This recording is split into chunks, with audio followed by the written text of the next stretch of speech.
When you walk on the job site, it's not about a title, it's about how do we work together and how do we enjoy doing that together? How do we understand what's important about each other and encourage each other as we do these things? Jason Niblink has been an important part of our team. He has a great attitude, he's always friendly, he's almost always smiling.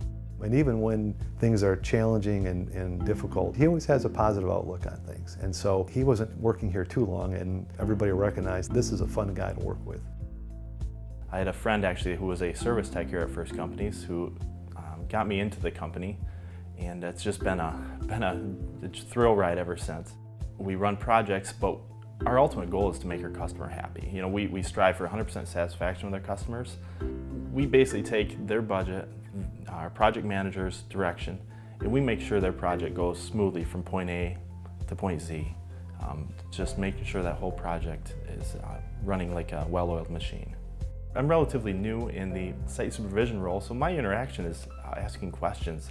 I can go to anybody from our highest level property manager to our president, CEO, asking advice, and they're all very willing to share that information with us. I've always been involved in sports, so there's always that team atmosphere. 2 years ago I coached a varsity baseball team, and I remember one game in particular. We were up by 1 run. The other team had the bases loaded, it was getting dark, they're getting ready to call the game, and that team just hit a shot out to center field.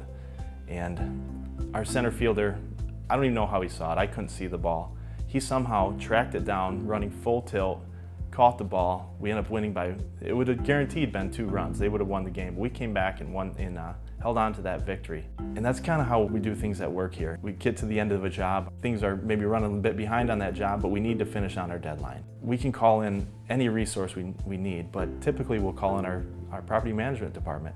Those are guys who are skilled in many different ways, cleaning, general trades, and they can come in at the end and make sure we hit our deadline.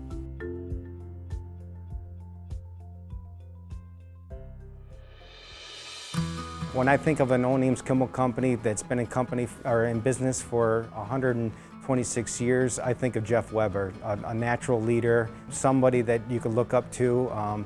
He's very honest and caring person, and I think he embodies every core value that OAK has. One of the unique things here at Owen-Ames-Kimball is we have a mentorship program for our superintendents. And we break out and we go over different subjects, you know, billing, safety, any subject that might come up. And it actually cultivates a kind of a unique atmosphere because our guys will end up calling each other and working together, even if they're on separate projects. They still will call and say, hey, this came up today, what'd you do? Or, you know, this is coming down the road, what'd we do at this job to help that? So it's kind of a unique situation here with our guys. I think here at Owen-Ames-Kimball, one of our strongest team attributes is our collaboration with each other. You know, even here in the office at break time, there'll be several people sitting out here sharing break and sharing stories, and it just draws everybody closer together. We have that same situation out in the field. Just today, one of our guys got rained out, and he called me and said, hey, who could use help the worst? That might sound kind of bad, but he actually went over to another project, another superintendent, and just helped out for the day. And that really creates a team atmosphere as well. One day you're lugging the cement forms for the guy, and the next day that guy's lugging them for you. That's the kind of things that we see a lot here at OAK.